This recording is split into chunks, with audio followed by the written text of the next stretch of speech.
Hi everyone. Today I'm going to be walking you through your week number 10, day number 2 assignment. Yesterday we started learning about lighting design as our new focus for the week. And today we're going to take a little mini break from lighting design to talk about color theory. Color is an element that is very, very important to lighting design. And so I wanted to give you all an opportunity to learn a little bit about color before you jump into your lighting design assignments. So you're going to see on your Google form that we are continuing with TEKS 3A, 3B, and 5D. This is learning about the elements of creating, making, planning, different technical elements to support what's happening in the story of our play, and then also exploring the different jobs in theater. So you're going to fill in your form like we always do. This version of your form is going to automatically collect your email address. So that's why that little section is not on here. So you can just put in your name and your theater class period, which should be 2nd or 6th. When you get onto the warm-up page, you're going to see the 5 minutes of stretching video, as well as our facial stretches and tongue twisters. So I encourage you to pause this video and take 5 minutes to stretch a little bit and to warm up the muscles in your face and say a couple of tongue twisters. Toy boat, toy boat, toy boat. Rubber baby buggy bumpers, rubber baby buggy bumpers, rubber baby buggy bumpers. Unique New York, unique New York, you know you need unique New York. You know, any tongue twisters like that.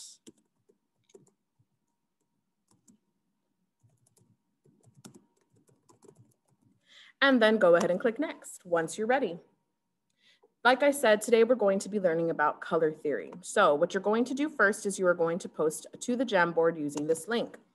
When you click on the link, you're going to see a little poster or a little slide that says, what do you know about color theory, or what do you think it means? I put an example post-it here. The way that you do the post-it is you'll come over here, you'll click the little post-it note. You'll be able to type in something that you know or remember about color theory or about colors in general.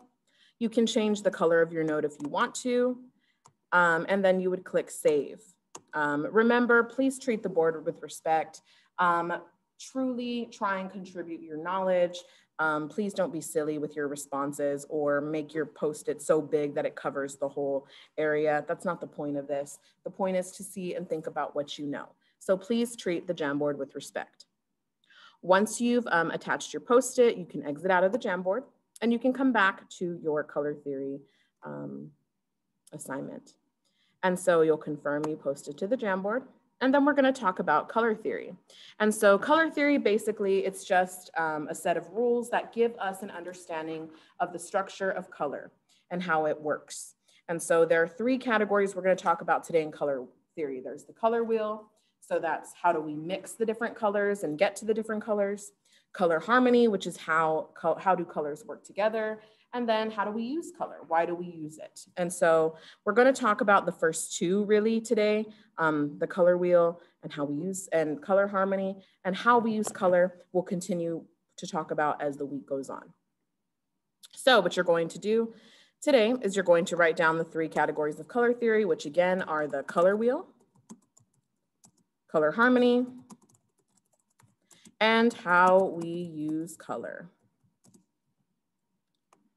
So the first one, the color wheel, is right here. So the color wheel is a tool that helps us to mix colors.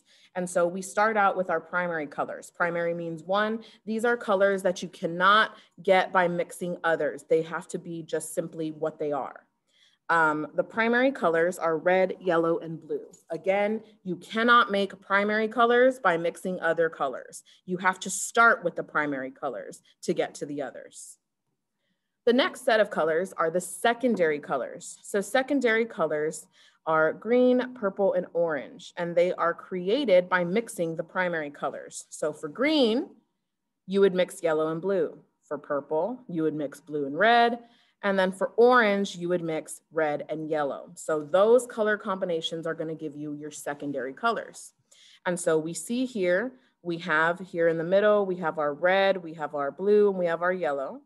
And then we have our green, our purple, and our orange. What are these colors in between though? So those colors in between are called tertiary colors. And so tertiary colors are what you get when you mix a primary with a secondary color. And so The example that I put for you here on the slide is blue plus green. Well, that's going to give you that blue-green middle color in the middle right here. Same thing with yellow and orange. The color in between is going to be a yellow-orange. It's like neither one, it's in the middle because it's mixed together. And so you'll go on and answer your questions here. What are the primary colors? What are the secondary colors? And what are they a mixture of? And what are the intermediate and tertiary colors? And what are they a mixture of? Another way that we can manipulate color is by using shades or tints. So shades are when you take any color and add black to it to create a darker value. So for example, if I start out with green, my secondary color, and add black into it, that's gonna give me a dark green. Color tints are a color with white added. So that's the difference between a shade and a tint. A shade is adding black, a tint is adding white. And so with white, you're gonna get a lighter value of the color. So green plus white would equal light green. So like a minty color or just like a lighter green color than your typical, middle green. And so this is just an example of what a color tint would look like, right? We have the original color. We have a darker version here. This one looks like a tiny bit of black has been added, or at least in this triangle. And then we have some lighter versions as white is added until we end up with our lightest tint right here. You'll answer your question there, which is what is the difference between a shade and a tint? And then now we're going to talk about color harmony. So color harmony is what are the different ways that color can work together? We're going to really be looking at three to four different ways that color works together. The first is monochrome. So a monochrome color scheme or a monochromatic color scheme means one color. You're using one color for the whole composition, and you're just changing the value, the shades and the tints of that color. So this purple picture is a great example because you can see the dark purples mixed in with the very light, like lavender colors. The point is, it's all purple. No other colors are used, just different shades and tints of purple. And so you'll answer your questions. How many colors do you use in a monochromatic composition? And then we'll move on to neutral colors. So neutral colors are colors that get along with all other colors. They do not contrast. They're considered earth tones. And so some examples of a neutral color would be black, white, gray, beige. That's why you see a lot of walls painted these colors, because it gets along with every other color. No matter what color is next to it, it's gonna look good, next to one of these, either black, white, gray, beige. And so it says there an example like in an art gallery in a museum. That's why a lot of times when you go in there, the walls will be one of those neutral colors, white, so that it doesn't contrast with any of the art, and the art can just kind of stand on its own. And so you'll answer your question, what's another word for neutral colors? And then we'll talk about the analogous colors. So the analogous colors are the ones that are side by side on the color wheel. This is another word for like the tertiary colors, right?